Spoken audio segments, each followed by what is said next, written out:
Howdy everybody. Welcome to a new era of Dave's Man Cave. So if you've been watching the channel lately, you've seen where myself and my guy Jimmy, we were out test driving Teslas and all kinds of stuff. EV6 GT from Kia. We had the performance model of the Model 3 for the Tesla. And what else we have? Oh, the Mustang Mach-E. And I was just really kind of torn on the whole EV thing. I've been kind of going back and forth for quite a while, actually before I even started talking about it on the channel. But I just decided, you know what?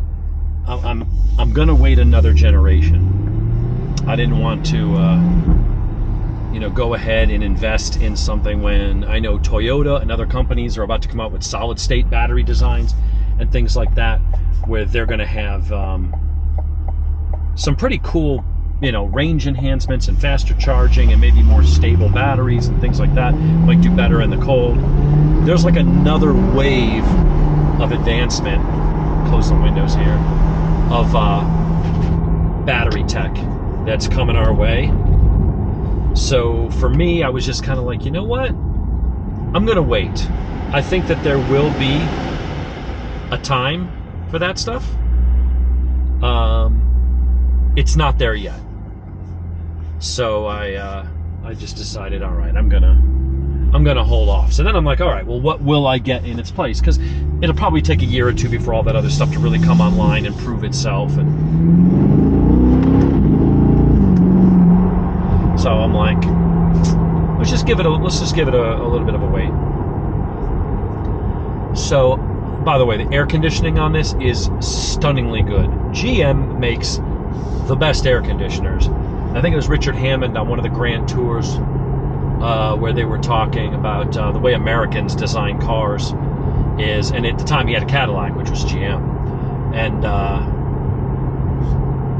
it's like the Americans, their design language is different. They first build a giant air conditioning unit, and then they build a car around it.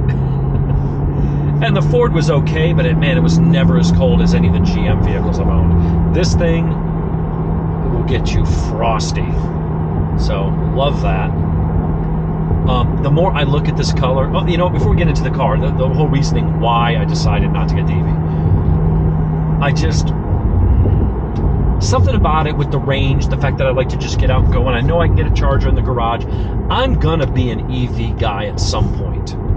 I just didn't feel like it was quite there for an enthusiast who lives not in the city, but out in the suburbs, bordering on rural, and spends a lot of time up in the Blue Ridge Mountains and going places where there really is hardly any infrastructure. I've got to get 500 miles on this thing because this thing is an absolute monster of a car, but it's limited to 4,000 RPMs, and the party's from 45 to 65 until I get 500 miles on it, and then the dash will unlock and I'll get full power. So I'm using every excuse I can to just go out for a drive, just to rack up miles, just to get this thing broken in. Then the real party starts. So they're just not there yet. At the end of the day, I'm like, you know what? I just don't see that working for me yet. I know it will get there. I'm not sour on EVs. I'm sour on them being forced on people. I feel like you should have a choice. And I don't believe in the whole gonna change the weather shit. But that Tesla, I was sold on the performance. I was sold on the simplicity and the elegance and the panoramic glass roof and just all that. It's a brilliant car. And there was the other thing that was sort of tipping me away. Part of it was I wanted the tax incentives. I need write-offs and things like that because no matter how much I pay, and I pay a lot, I always owe money. I'm like, well, I get a $7,500 tax, which would negate the part that I would normally owe that year.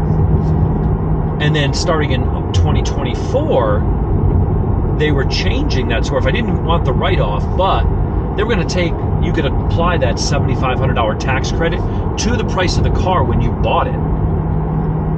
Meaning, a Tesla Model 3 performance option the way I want was going to be basically $45,000, which is, you could spend that on an Altima. That is a lot of performance car and technology for $45,000. Well, then I read the fine print. My wife and I make too much to qualify for any of it. We don't get any tax credits from buying an EV. None. And I was like, ugh. So then I just started thinking about it, because part of the allure was the cost savings and having a stupid fast car that would still probably meet my needs most of the time, and that I could save money buying gas, cheaper car, lower payment, less maintenance. I was like, and a tax credit. I'm like, that was what was tipping me towards the EV at this time. When you took out the financial component, or at least a big piece of it, then I was kind of like, suddenly it doesn't look as attractive to me.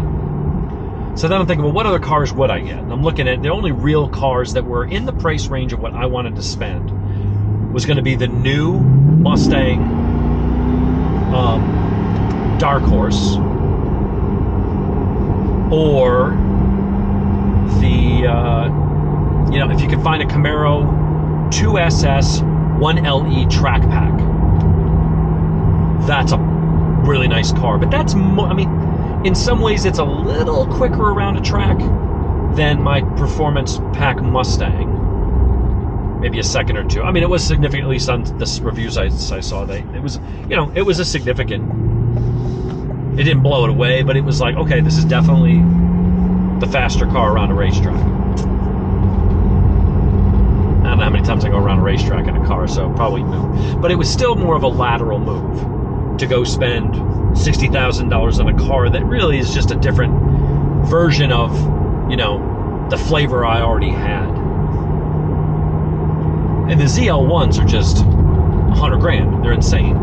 The CTSV Blackwings are just the real performance cars I was interested in. M5, stuff like that, and just too much. And the Dark Horse was at the top end of what I'm willing to spend. It was $72,000. But by the time you get done with taxes and stuff, it was $80,000, and that's why the Tesla was so appealing. I could get faster performance out of the Tesla than a Dark Horse.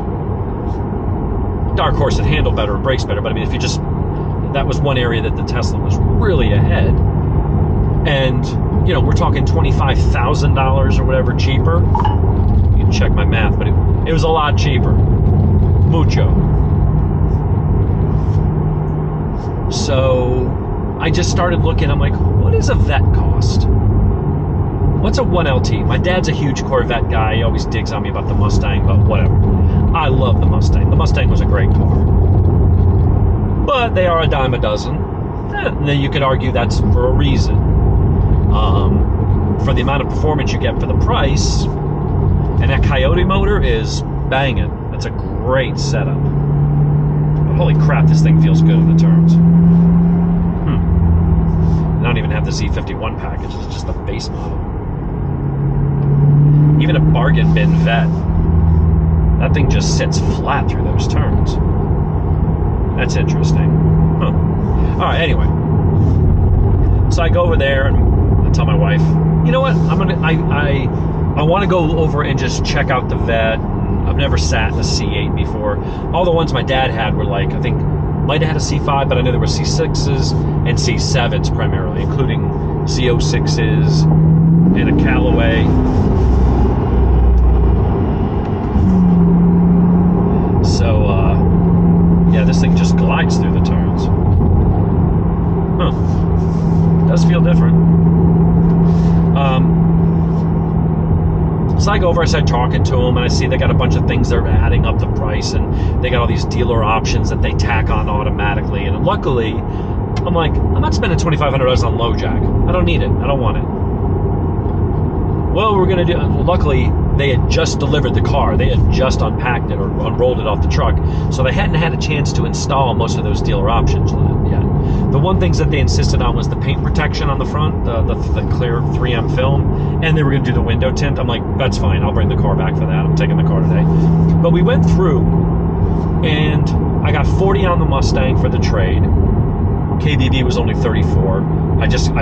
They probably hate me. I just kept hammering them on it. So I got it up to that.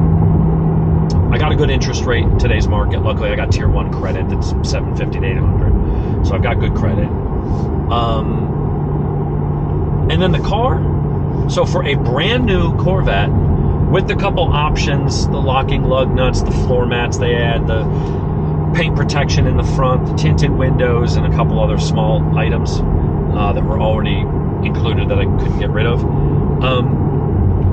67.6 for a brand new 2024 Vet in a special, not a special color because it's not a more expensive color, but it's a color that you won't see a lot of these. You'd have to kind of order it. They just happened to order one. They're like, oh, maybe this will be interesting. And so they ordered it. But most of the Vets that are just going to show up on dealerships will probably not be this. This is the only one in the state right now, state of Georgia. So I've got this phenomenal, absolutely beautiful, sexy paint job. It doesn't have the wing. Everybody adds the wing. I don't want the wing. Don't care. I think the wing looks, I don't know. I like it better without. I think it looks more like Ferrari, more European, a little more sleek. To me, it just looks better. I don't know what I'm going to do for cosmetic mods on this thing other than maybe a couple stripes or something. I'm not going to staple a bunch of carbon fiber to it. It doesn't really need much. The rims look good to me. Now, a lot of people are like, oh, the rims got to look, they should be black. They would look better. Yeah, but I'm not going to go spend $3,000 on a set of rims just to change the color. And I'm not going to paint the stock ones. To me, they're fine. When I go buy a car that I want, typically, if they have the color I want, I've never ordered a car. Because usually I go, okay, this is the car that I want. This is these are the options I want. And if it's at the price that I want, then it's like, as long as the color doesn't suck. Every other time I bought a truck, they're like, well, we got this. Okay, here's what matches all your criteria. You can get it for this price. It's got all the features you want. The only one I got is black. All right, I'll take the Silverado or the Colorado in black. Next time I was able to get them in red because they had red ones for my 2018 Silverado and then my Trail Boss. But normally I'm just like, as long as it's not, like a truck doesn't usually look good in white. I'm just not a fan. But, for the most part, as long as I just get something that's acceptable, I'm in the car. I don't have to look at it that much. The fact that I was able to get this in this color, the only colors I think that this car looks better in, orange, and that shocking blue or whatever it is that's like Smurf blue. Like, I would put this up in that category. I'd say the blue, the orange, then this would be my 3 picks if I had any pick to pick from. This is just absolutely amazing looking. So I'm surprised at how much trunk space it's got. But for that money, to get a car, I've seen conflicting things. They're saying that, you can get 0 to 60 in just under 3 seconds on this. Now, that'll depend on the weather and whether you can hook up, you got decent traction, all that stuff. But that to me, the other thing this car came with for 67.6 was it came with, it's not aftermarket, but it's the factory performance active exhaust. So you get a couple more horsepower and it sounds better, or you can quiet it down. But this one's rated at 495 horsepower and just a little more torque. And it honestly, it sounds good in the cab, but it's not like outside. I've got a cold start video. It's not as loud and obnoxious as the Mustang was with that X-Pipe with the exhaust in track mode. That was louder. But for a stock exhaust, I don't know that I'm going to change this. Honestly. I could remove the cats or remove a muffler or do something, but I don't know. We'll see. I always say, I'm going to leave it alone, and I never freaking leave it alone, so we'll see how that goes. The stereo system, it's not their high-end one, but I think it's like a 10-speaker Bose system. It sounds good. I'd turn it on and play something, but then I'll get demonetized for a copyright for whatever song is playing, so I can't do that. But this is, the interior's nice, the leather's nice, the seats are nice, the Bose audio sounds nice, the screen is nice. I think maybe the 2 or 3 LTs might have a bigger screen or something, but I don't know. It's got a brilliant dashboard that I can change all the graphics. Looks like a freaking PlayStation or an Xbox. It's just a really nice car. I feel, it's power seats, power windows. You got the not the convertible, but the roof that pops off and goes in the back trunk. You got the front trunk, which are both soft close. So you just click it. Although yesterday in the video, I didn't click it right. I put it in and let it sit for a minute. Apparently you gotta put it in and then click it. There's some procedure, whatever. I tested it later because one of the guys on the Corvette forum, I guess, posted my video. My dad happened to see it. And was like, hey, is there something wrong with the 2024? I thought we were getting the soft closing. And it's like, no, I had the camera and I was too busy talking and just dicking around and not paying attention. Yeah, I'm getting 60% power, man. Like right now, the Mustang's faster. But I've only got 37 miles. I gotta drive the shit out of this after work. Right now I'm on lunch. I gotta go get a prescription filled and grab a sandwich and some Gatorade. But I'm going to be driving after work. I'm going to be driving it tomorrow after work. I'm probably going to drive the car most of the weekend. I don't know if I'm going to be out on the bike a whole lot. But I need to get to 500 miles. And then next week, I think on Wednesday before Thanksgiving, I got to drop it off at the dealer so they can do the paint protection film and do the tinted windows and stuff and do the first oil change at 500 miles. At that point, this thing will be all opened up and awesome. And they can do that while I am in Oahu.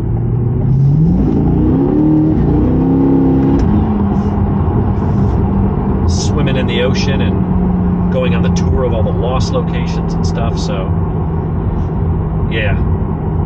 That'll be, I got someone staying at the house and watching the pups. Except the little guy, Mr. Muggles, he'll go to my parents' house. He'll be a handful for my house sitter. And then, I know you're not a house sitter, Mark, I'm just saying that. But by the time I come back, I'll have the other options that they had included installed. And then I'll have that first oil change knocked out in full power. And then it's going to be go time. We're going to be ripping on this thing, having a good time. As it was designed to do. So I'll get to learn more about the controls and changing the settings and really getting it dialed in. But right now I've got steering in medium, ABS on sport rather than track. I heard track makes it more touchy. And then I've got engine in full power for, even though it's in limited mode, for braking. And the exhaust open, as open as it will get. But it is just an absolute fun, cool car.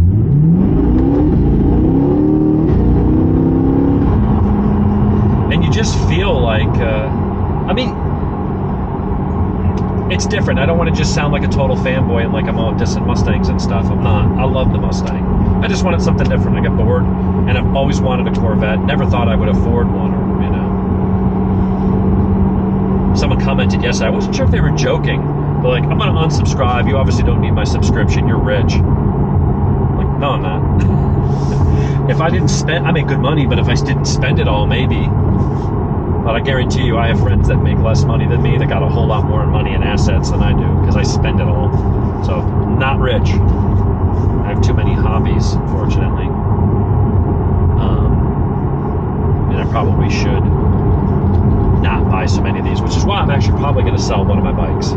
I think now that I have a car like this, I'm going to be wanting to spend a lot more time up in the mountains and playing, and maybe even do a track day, go to the Dragon. I'm going to want to spend more time in the car. And I don't know that having two brand new bikes and a car like this makes a whole lot of sense. There's just only so much time in the day. So I think I'm going to get rid of the ZX14. As much as I like it, the MT10's the better all-rounder for me. I've got the luggage for it. I've got the heated grips, the taller screen. It's got the electronics package. And I've had that less time than the ZX14. The ZX14 I will have had for 2 years. Coming up this spring, which for me will be a record on a bike anyway. That's about the time I would normally trade it in. So I think what I'll do is I will just get rid of the ZX14, and the money I free up from insurance and the payment will actually more than offset the difference in the price between the Mustang and this. So I'll come out slightly ahead. The insurance on this, I was expecting, that was one of my concerns. I was expecting brand new 2024 C8, I was gonna get raped on insurance. It's only $25 a month more than my Mustang was, even though it's considerably faster and a good bit more, 20% more expensive car. I mean, it's not a Lambo, but it is more expensive. I think because there's so many goobers driving Mustangs, and all the kids get in them, and I don't need traction control, and then they're wondering why they're upside down, sideways, in the middle of a taco stand, because they don't know how to drive a car with that kind of power. And it does tend to have a loose rear end when you turn off the traction on the Mustang. Unlike this, it's got a 6.2-liter V8 with a dual clutch sitting on top of the back axle. This thing just digs. But you've got so many more claims, whereas Corvette owners statistically are going to be older and more mature. So at this point, I think I need to go get a golf hat with the top cut off, and then some over-the-calf black knee socks with some white New Balance sneakers. My dad's gonna watch this and be like, "Hey, I've got those." No, that's the joke. That's the image that everybody seems to have of the Corvette drivers, which obviously isn't entirely true.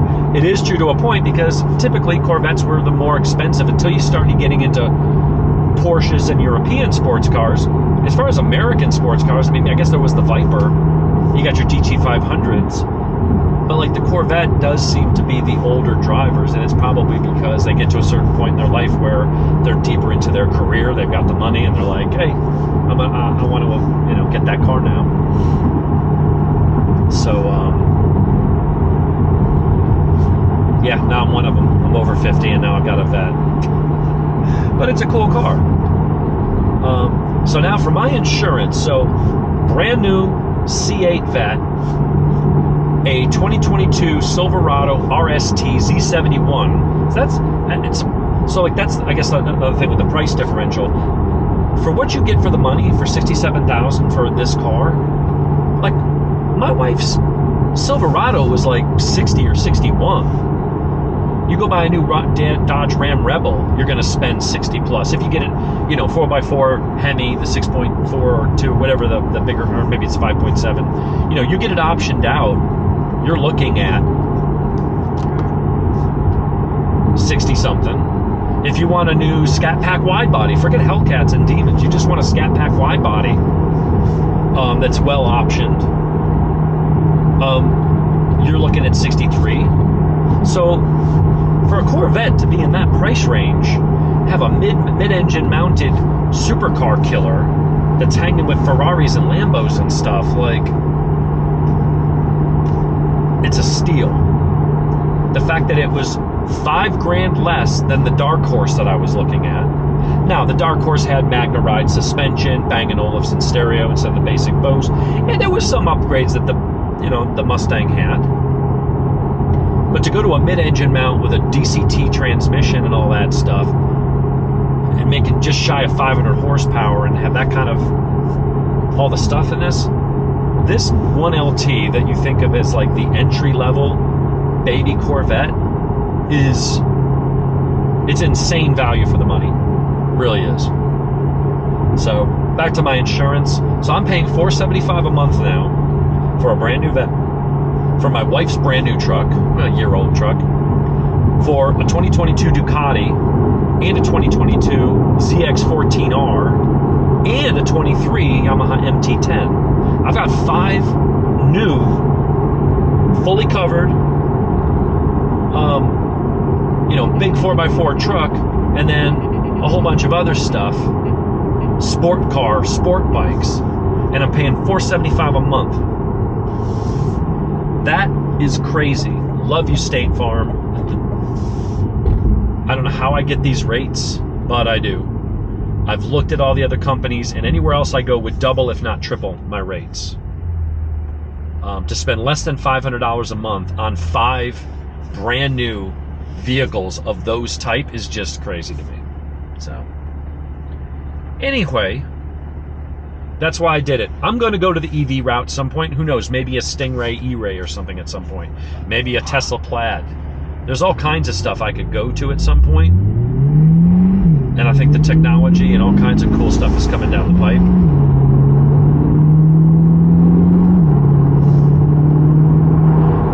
But for now,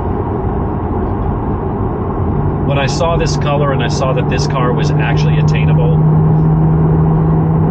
I just have to maybe make a couple adjustments to my monthly budget. That to me is, how could I not?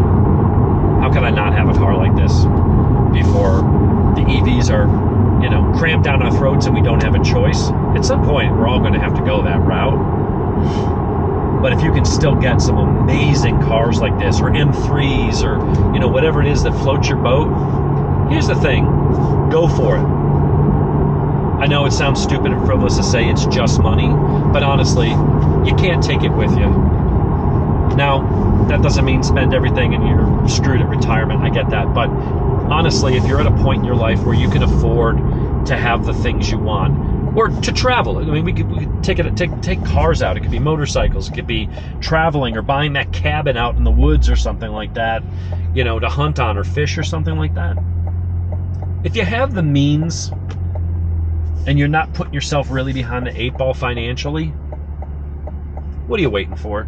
You have no guarantees in life. You have no guarantee you'll be here tomorrow, or you won't drop dead from a heart attack, or, you know, there won't be a freaking terrorist attack or any other crazy, insane shit that goes on in this world. And it does. And so I say you just go for it. It doesn't have to be a vet. It could be a freaking decked out Miata, right? I mean, whatever. Whatever it is that floats your boat, wherever you are financially, whatever bracket. If you're on the fence about it, I mean, I don't know what your religious beliefs, I'm assuming my viewers have all kinds of stuff, but to me, I'm just like, you only live once, so enjoy it. Save a little bit of a nest egg, leave yourself a cushion. But if you want to get into riding motorcycles and you've just never had them, if you want to get into something else, got 5.0 on my tail, I say you kind of go for it. You can't take it with you. Be smart. But if it's something you're passionate about, if it's something that you really enjoy, then have at it. What are you going to be doing? They're going to die of cancer at 78 or something like that. And yeah, you got money in the bank that you can leave to other people. And that's nice, that's noble to just give your money away. But it's like, people say you don't regret the things you do in life. Although you do regret some things, right? We all do. You don't regret the things you do in life as much as you regret the things you didn't do, missed opportunities. And so if you want to go freaking climb Mount Everest, if you want to go and buy a motorcycle and do track days, we're going to wait until you're 70 and you're no longer in that shape to be able to physically do that stuff. And at some point, getting in and out of a car like this is not going to work for me. You know, it ties you to a pretzel. That's when you want the Cadillac and you want to sit a lazy boy with, you know, with wheels. But I'm glad I did this. This is going to be a tremendous car. There's going to be a lot of content for the channel. We're going to go to the Dragon. We're going to go up to Blood Mountain. I just got to get this thing broken in, get the first oil change done, so everything's... And I'm not going to baby it. I'm going to go to town on this thing, because that's what this thing was designed for. These things are designed to be fast, designed to do track days, designed to win races. So we are going to put it through its paces. We'll take you on that journey. And then maybe the next time around, maybe I keep this for 2, 3, 4 years. And at that point, maybe I'm ready. There's a Tesla Model 3 Plaid or something that's not $140,000. Maybe there's an $80,000 EV that is just blistering performance and it gets 400 or 500 miles range and that kind of shit. Like that's what I'm looking for in an EV. I'll make the jump when I can get at least, like, going and driving and having a spirited drive. I want it to be the equivalent of gas. If I'm going down the interstate on a trip, I would get 375 out of the Mustang. I'd probably get 400 out of this. Because this thing just slices through the wind. God damn, the steering is direct. That might be the biggest difference between the, is it how flat it sits and how quickly it points and darts into turns compared to the Mustang. The Mustang handled real well, and the power in that Coyote motor wasn't far behind this. That car was probably making 460-ish at the crank, 465, somewhere in there. This is 495, so not a whole lot more, but the way it's delivered is different, and the fact that it handles different. I mean, this is a supercar. Just an American supercar that I won't say the average person can afford, but a lot more people could afford this. I mean, you look at the price of a Corolla these days, you're spending $30,000 on what used to be a $12,000 car. So we're now in park. There we go. Anyway, everybody, hope you're going to enjoy the content. That's why I didn't go. I know I was talking up EVs, and I really was going to go, and then at the end, I just couldn't make myself do it. Not when I could get something like this. And if I wasn't going to get the tax breaks and all that other stuff, and on the other cars, and if they're going to be having new battery tech come out and solid state this and doubling the range and all that shit, that's when I want to buy into EVs. I don't want to buy in a year before that happens, and then all of a sudden you're like, you know, the EVs don't keep their value very much. So especially if that next generation that doubles range and stuff comes out in 2025 or 2026, the prices of whatever one I have is going to fall through the floor. I'm going to lose my shirt on that thing. So it doesn't make sense for me to go ahead and buy in now, right before that happens. Anyway, thanks for sticking with me. Just kind of collecting my thoughts, so I get that explanation. And we managed to put 20 miles on it. So I got to go get some more later after work, but I got to go grab a sandwich and a prescription, and then we'll be back later. We'll talk to you guys. Where's the button? My camera's upside down.